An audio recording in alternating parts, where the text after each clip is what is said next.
Fala galera, tudo bem? Então vamos começar nossa resolução da prova da FUVEST 2025 pela questão número 71. É a questão onde a clara e a gema do ovo eles são esquentados para formar cremosidades diferentes, não é? Então vamos para a questão número 71 sobre termologia na física. Vou ler aqui pra gente. Para muitas pessoas, um ovo perfeitamente cozido tem uma gema cremosa e uma clara firme. A gema atinge uma textura cremosa a 65 graus Celsius, mas a clara fica totalmente firme a 85 graus Celsius. Métodos comuns de cozimento frequentemente resultam em um ovo com clara e gemas duras. 1. Um ovo com clara, dura e gema cremosa. 2. Ou um ovo com clara e gema cremosa. 3. Pesquisadores da Universidade de Nápoles, entretanto, perceberam que ao alternar o cozimento dos ovos em água a 100 graus Celsius e 30 graus Celsius a cada 2 minutos, totalizando 32 minutos, cenário 4, faz com que as duas regiões do ovo, clara e gema, respondam de forma diferente às temperaturas alternadas. E aplicando o método estudado 4, a temperatura da clara oscila antes de finalmente se estabilizar em torno de 85 graus Celsius, enquanto que a temperatura da gema sobe lentamente até atingir 67 graus Celsius, quando chega à consistência desejada. A figura a seguir compara o ovo cozido para cada um dos métodos descritos.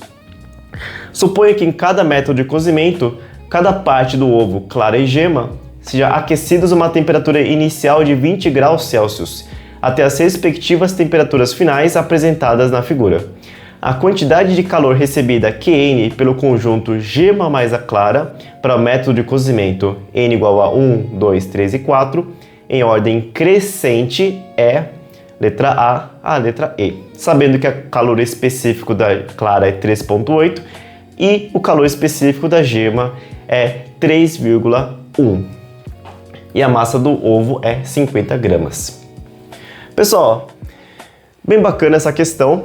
Ele na verdade, ele coloca um texto bastante extenso e por sinal pode ser bastante complexo até de você entender todo o processo do estudo para você fazer a consistência da clara e da gema em temperaturas diferentes.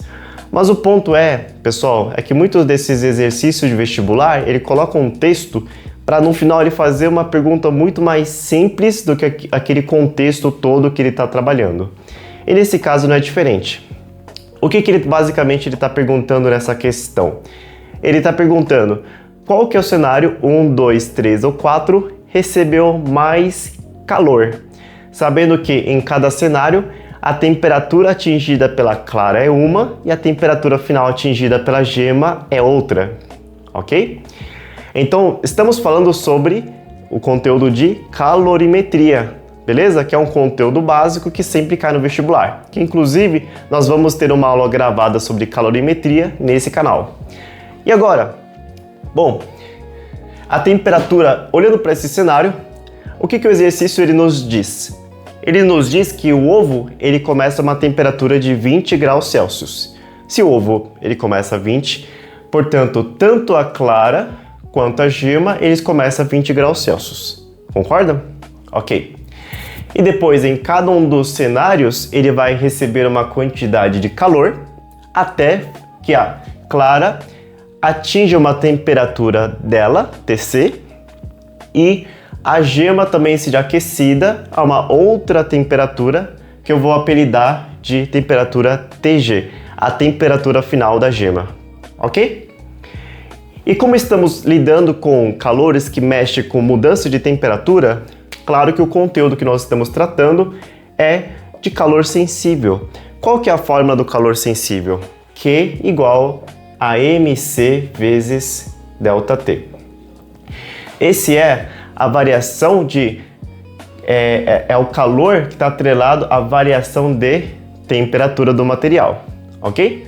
Mas como nós estamos tratando sobre dois materiais, na verdade, clara e gema, então nós temos que fazer o calor recebido pela clara e o calor recebido pela gema, certo?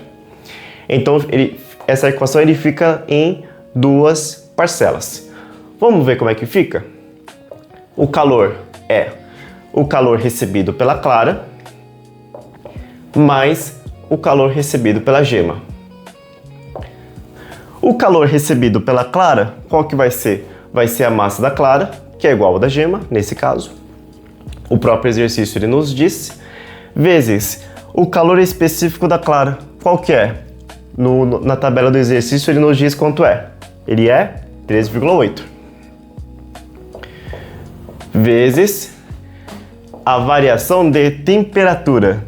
Ele termina com TC e começa com 20. Qual que é a variação? TC menos o 20. Mais, agora, o calor da gema. Qual que é o calor da gema? Massa da gema vezes calor específico da gema. Quanto é que é? Opa, caiu um negocinho aí. 3,1 vezes a variação de temperatura da gema. Afinal, é TG. E ele começa com a temperatura de 20 graus Celsius. TG menos 20. Então, vocês observam, pessoal, nessa equação, cada um dos cenários, ele vai ter uma massa de ovo diferente? Não. A massa de ovo, ele está esquentando sempre o mesmo ovo. Então, a massa, ele não muda. O que vai mudar em cada um dos cenários? No cenário 1, no cenário 2, no cenário 3, no cenário 4, se você olhar a figura. O que vai alterar é a temperatura final da clara e a temperatura final da gema. A temperatura final da clara é multiplicada por 3,8 para resultar no calor. E a temperatura da gema, ela é multiplicada por 3,1 para resultar no calor da gema. Beleza? Então o único termo que importa realmente para fazer a diferença se o calor é maior ou menor é essa multiplicação. 3,8 TC e o 3,1 vezes o TG. A massa, ela não muda. Essa constante aqui, menos 20, não vai mudar. É a temperatura inicial em cada um dos cenários. Então vamos fazer essa somatória da multiplicação em cada um dos cenários agora. E aí, pessoal, beleza? Então nós temos aqui o cenário 1, cenário 2, cenário 3, cenário 4, ok? Só relembrando, qual que é a equação que nós colocamos aqui? O calor que o ovo ele recebeu tem a ver com 3,8 vezes a temperatura final da clara, ok? Mais 3,1 vezes a temperatura final da gema, que está nessa coluna aqui, ok? Tudo isso ele representa se o calor no final das contas é maior ou menor, ok? Para a gente poder fazer uma comparação entre os cenários, que é o que o exercício está pedindo, beleza? Então vamos lá. A temperatura final da clara no cenário 1, qual que é? 100 graus Celsius. A temperatura final da gema no cenário 1 também é 100 graus Celsius. Os dois tipos de materiais, nesse caso, ele tem 100 graus Celsius. Aí fica 3,8 vezes 100, 380. Mais 3,1 vezes 100 dá 310. 380 mais 310 vai dar 3 com 3, 6. 80 mais 90, 690. Ok? Então essa aqui, perceba que deu a quantidade de calor que é superior em relação a todos os outros 4 cenários. Esse daqui deu 690, a segundo cenário vai dar 622,8, o terceiro cenário vai dar 448,5, cenário 4 deu 530,7. Beleza? Qual que é o que recebeu menos calor? Vai ser aquilo que essa somatória vai ser o menor valor numérico. Nesse caso é o cenário 3, né? Essa de 448,5. Portanto, vamos colocar em ordem crescente. Na ordem crescente, nós colocamos sempre em primeira posição o menor valor. Vai ser o Q3. Qual que é maior do que o 448? O cenário 4, calor 4. E depois, desde aqui, nós temos os 622 em terceiro lugar, né? 622,8. é o cenário 2. E por final, a maior de todas, que é o que terminou mais quente, né? Os dois terminaram com 100 graus Celsius. Vai ser o calor recebido pelo corpo, pelo cenário 1. Beleza? Então a resposta dessa resolução, 3, 4, 2 e 1. Alternativa B. Beijo para vocês. Agora, galera, vamos com mais uma questão de física, questão número 72. Vamos lá? Vou ler pra gente.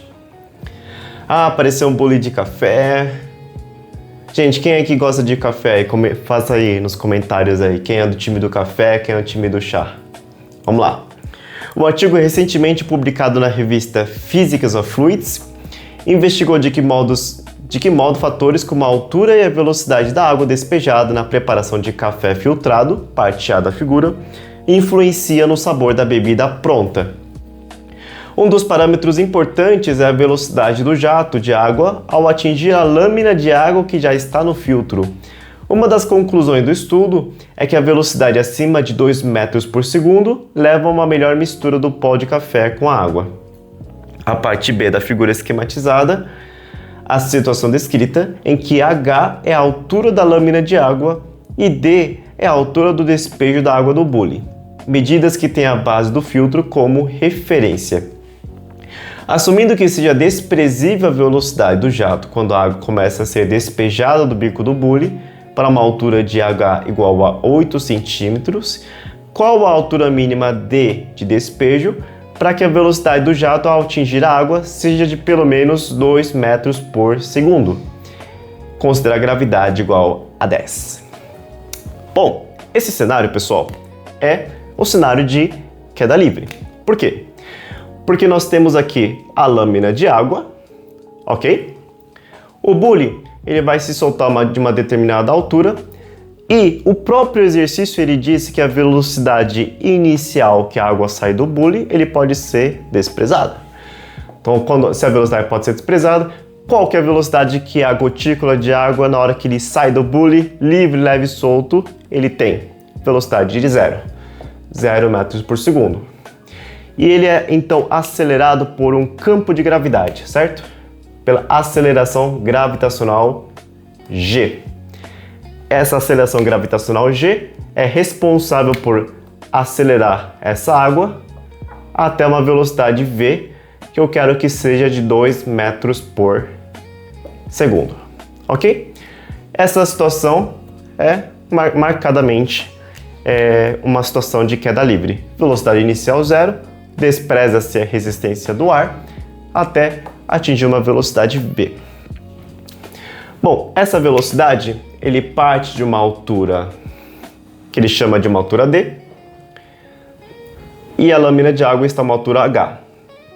Portanto, qual que vai ser o deslocamento que essa partícula vai fazer? Ele não é nem o D e não é nem o H, né?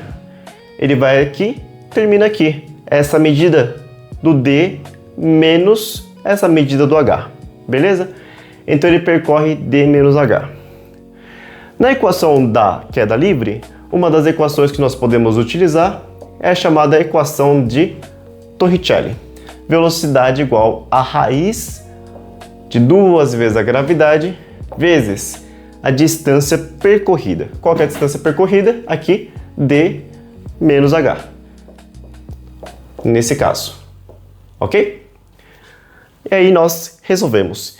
A velocidade é 2, raiz de 2 vezes a gravidade é 10, vezes o D, ele diz quanto é que é o D? Não, ele diz quanto é que é o H. D menos 8 centímetros, toma cuidado, estamos colocando tudo em metros. Então, 8 centímetros é 0,08. Quase fui enganado, né? Quase colocou 8. Não. Vamos lá. 2, né? Na verdade, eu posso tirar esse raiz, né? Colocar o quadrado aqui. Vira 4. É igual 20 vezes D menos 20 vezes 0,08. Quanto é que isso vai dar? 20 vezes 0,08 vai ser 1,6. Negativo passa para o outro lado, positivo, fica 20D vai ser 5,6. D vai ser 28 centímetros, que é 0,28 desse resultado, tá bom?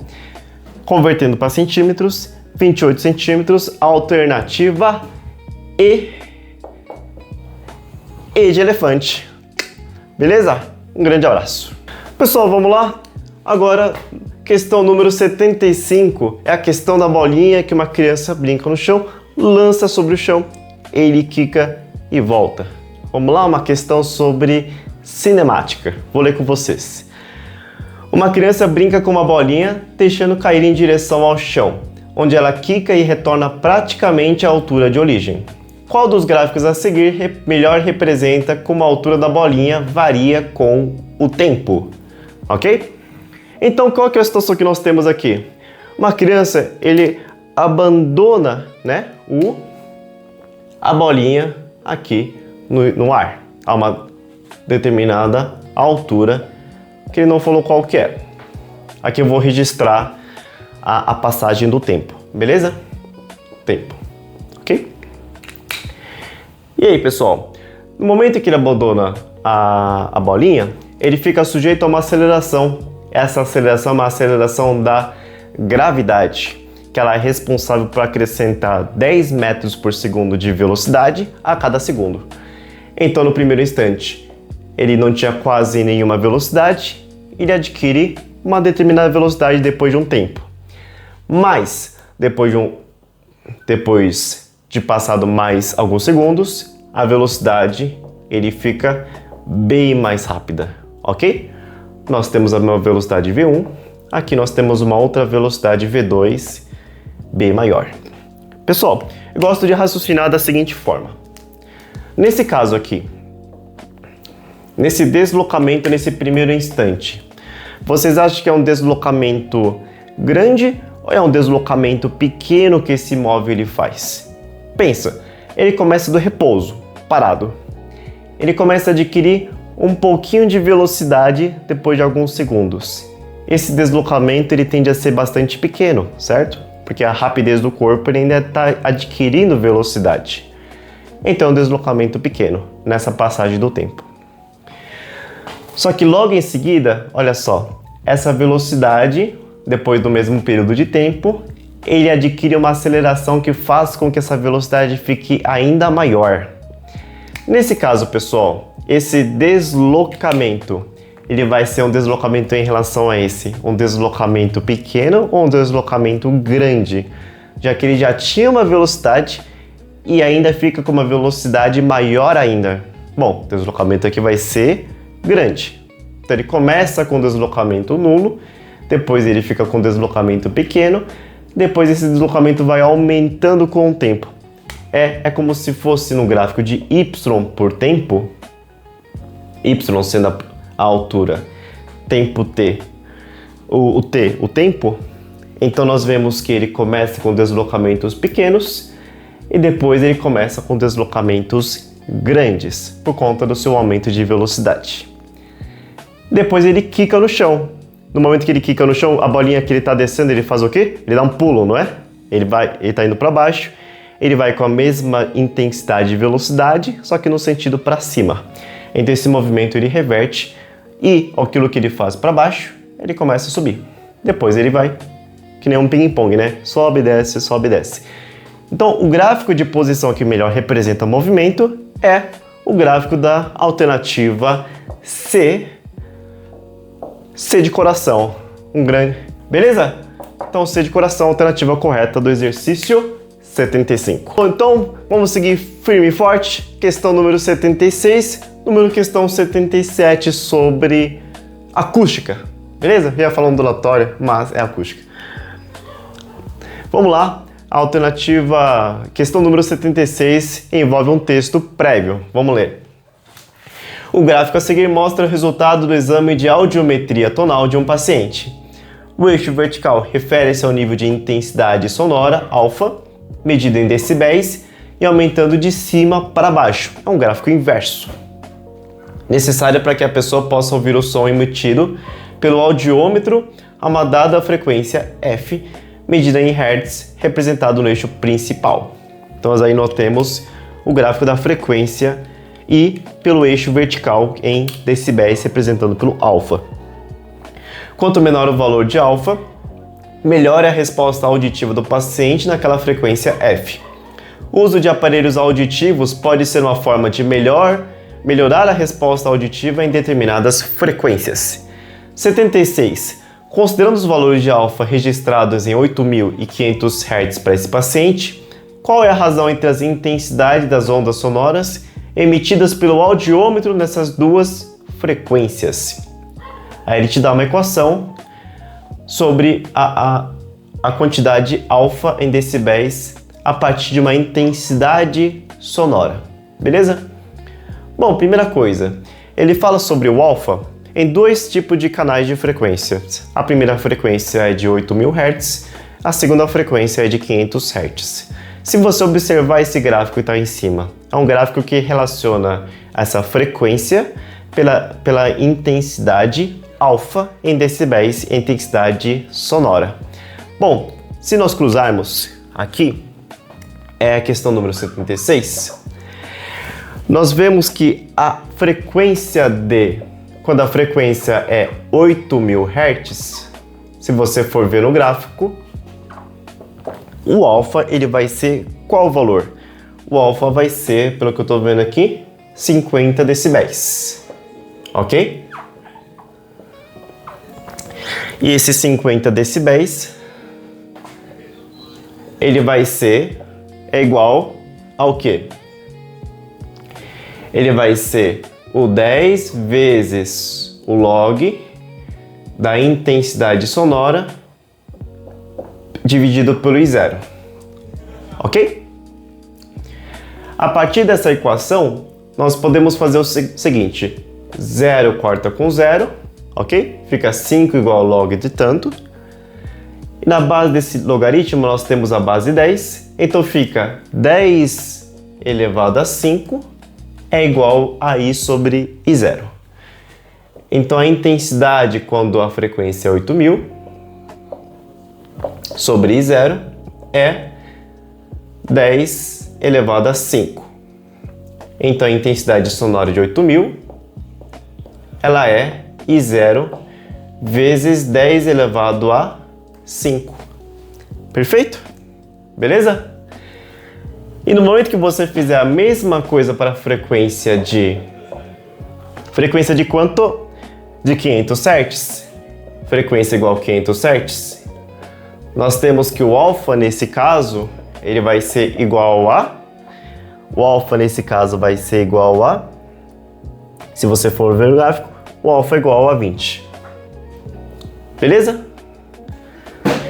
E aí, seguindo esses mesmos passos que eu fiz aqui em cima, vai resultar no seguinte, que o I de 500 Hz, ele vai ser igual ao I0 vezes 10 elevado a 2. Beleza? Então, seguindo esses mesmos passos, você resulta em 0, que é um coeficiente, vezes 10 elevado à segunda. Qual que é a razão, então, do I de 8.000 dividido pelo I de 500?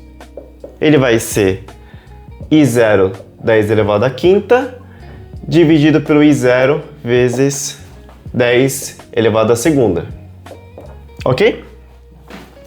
10 elevado à quinta dividido por 10 elevado à segunda. O I0 corta com o I0. A resposta 10 elevado à terceira. Alternativa B. B de biscoito bolacha. Aí fica com vocês aí. Alternativa B, questão número 76. Então, vamos lá finalizar mais uma questão. Questão número 77. Fala assim: em qual comprimento de onda sonora ocorre a melhor resposta auditiva do paciente nesse exame? Bom, a resposta auditiva de melhor resposta do paciente é aquela que ele precisa de poucos decibéis para poder ser percebido.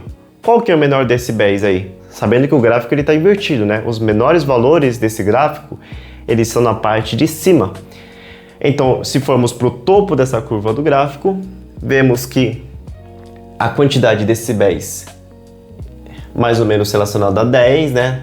Mais ou menos 10, 15 decibéis, ele está na frequência de 1000 Hz. Então, na frequência de 1000 Hz, nós temos o quê? A melhor percepção sonora no teste audiômetro. Ok? E aí, sabendo que a velocidade V é 340 metros por segundo, ele quer saber qual que é o comprimento de onda, né? Que geralmente nós adotamos a letra lambda para calcular o comprimento de onda dessa frequência sonora com a velocidade. Bom, essa é uma clássica questão sobre ondulatória. Na ondulatória nós entendemos que velocidade é o comprimento de onda lambda vezes a frequência f. Portanto, lambda é nada mais do que velocidade dividido pela frequência. Velocidade 340 dividido pela frequência de 1000. Opa, ficou fácil, né? Divisão por 1000, todo mundo gosta. É só você pular 3 casinhas, 1, 2, 3, 0,34. 0,34 metros ou 34 centímetros, 2 casas decimais. Alternativa D. D de dinossauro. Boa! Vamos lá, pessoal que não desiste nunca. Vamos lá, penúltima questão de física, questão número 60. Bora lá. Desde as primeiras descobertas, os buracos negros despertam enorme interesse da humanidade. Não sei como, eu nunca me interessei por buraco negro, não. Eles são caracterizados por regiões suficientemente densas e massivas em que o campo gravitacional é tão intenso que nada que esteja a distâncias inferiores a R do buraco negro consegue escapar da sua atração, nem a luz ou outras formas de radiação. Esse raio, também conhecido como raio de Schwarzschild, é expresso por R igual a 2gm dividido por c ao quadrado, sendo g a constante de gravitação universal, m a massa do buraco negro e c a velocidade da luz. Considere por simplicidade um buraco negro de massa igual a massa solar, m só igual a 2 vezes 10 a 30 e de raio igual a r. Nesse caso, a razão entre a densidade volumétrica de um buraco negro e a densidade volumétrica do Sol apresenta uma ordem de grandeza mais próxima de... Taranã. Ok? Pessoal, ele está te perguntando o quê? A densidade volumétrica.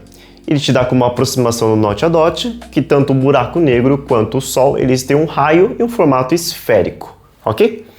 Bom, sabendo que a densidade, o conceito de densidade é massa dividido pelo volume, e o volume que estamos tratando de uma esfera é o quê? 4/3 de πr ao cubo, ok? Bacana? Ele está perguntando qual que é a relação entre a densidade volumétrica do buraco negro, ok? Densidade do buraco negro, dividido pela densidade do Sol. Vou chamar de dB sobre ds. Aqui nesse caso vai ficar m dividido por 4/3 de πr do buraco negro ao cubo, dividido por m dividido por 4/3 de πr do Sol ao cubo, ok? Bom, aqui fica uma equação com bastante letra, só que perceba, ele está falando que a massa do buraco negro é igual à massa do Sol. Corta. Eu sei que vocês gostam de cortar e se livrar dessas grandezas, mas tem mais. 4/3 com 4/3. Corta. Π com π. Joga o π fora. Agora, fica R do Sol no denominador, passa para cima. Então fica R do Sol sobre... Isso aqui tá na divisão, né? Raio do buraco negro, tudo isso elevado ao quadrado. Então tudo que nós temos que calcular dessa relação da densidade é a relação entre os raios do Sol e do buraco negro e elevar ao cubo. É só isso. ok? Aí ele te dá a forma do raio do buraco negro. Ele é o quê? 2 vezes G emissão sobre C ao quadrado.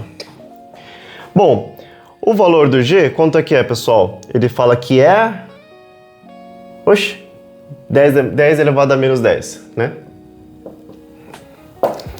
Bom, a massa é a massa do Sol, que é 2 vezes 10 elevado a 30. 2 vezes 10 elevado a 30. Sobre a velocidade da luz, 3 10 a oitava, né? Ao quadrado. Então fica 3 vezes 3, 9. 10 a oitava ao quadrado, 10 a 16. Fazendo essa equação, 4 nonos de 10 elevado a 30 menos 10, 20. 20 menos 16, 4, ok? 4 nonos de 10 elevado a quarta. E o raio do Sol, nós temos que é 10 elevado a nona. Tá no exercício, não tire da minha cabeça não, tá no exercício.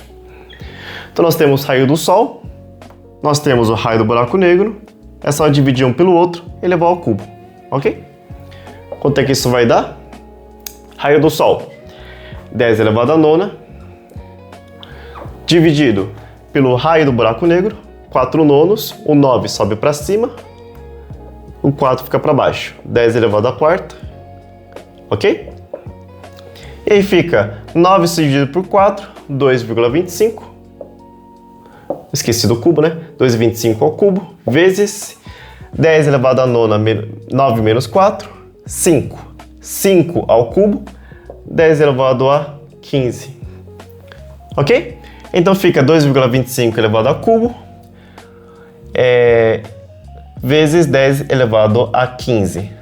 Perceba, 2 ao cubo, se você fizer 2 ao cubo, ele já dá uns 8 quebradinho, né? Perto de 10. Então a ordem de grandeza desse aqui é 10. 10 vezes 10 elevado a 15.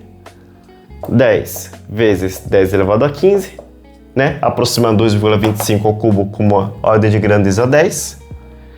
Fica 1 mais 15, 10 elevado a 16. Alternativa D. D de danoninho. Galerinha, estamos chegando à conclusão desse vídeo, a última questão da FUVEST, número 61. Vamos lá. Em 1905, não podia faltar o Albert Einstein, né? A galera da USP gosta do Albert Einstein. Sim, tem física moderna, né? Vamos lá. Eu também não gosto.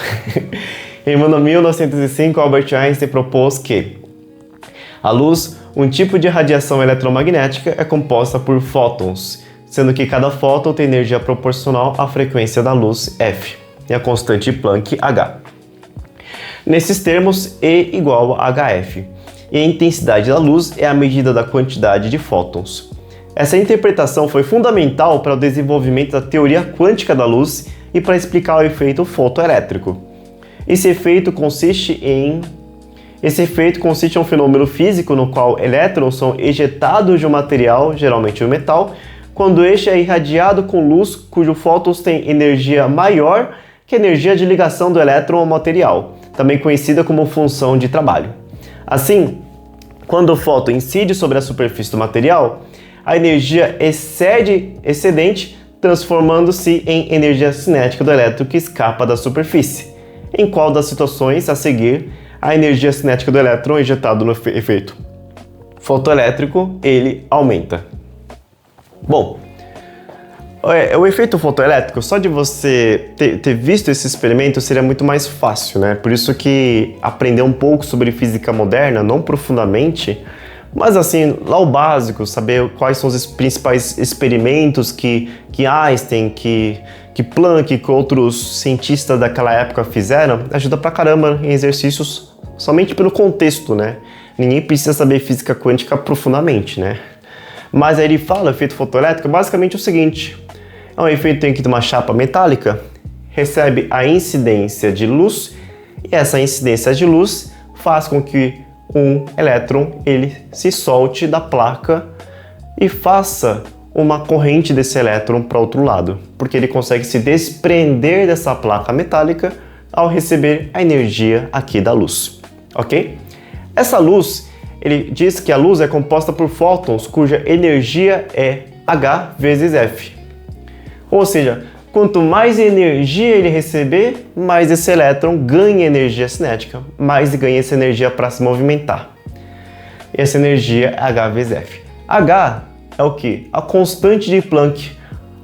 Constante ele muda? Não, a constante, o próprio nome ele já diz, ela é uma constante, uma variável que ele não muda. Melhor dizendo, não é nem uma variável, é uma constante. Mas nós temos uma grandeza aqui na física que é a frequência, ok? Essa sim pode mudar.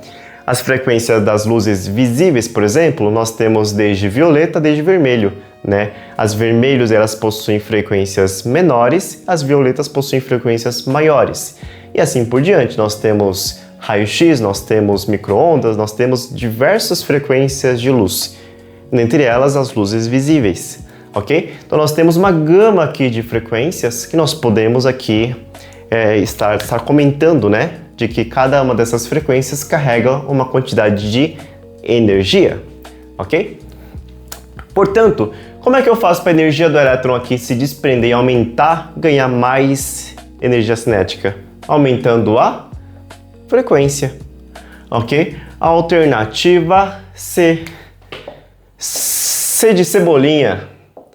Ok, pessoal? Então, um grande abraço, né? Tomara que vocês tenham gostado dessa resolução da física da FUVEST. Beleza? Esse é o canal da física do professor Willy. E se vocês gostaram desse conteúdo, já curte, se inscreve no canal. E eu tenho certeza que mais resoluções serão feitas para poder ajudar vocês a prestar um ótimo e excelente vestibular. Um grande abraço e tchau!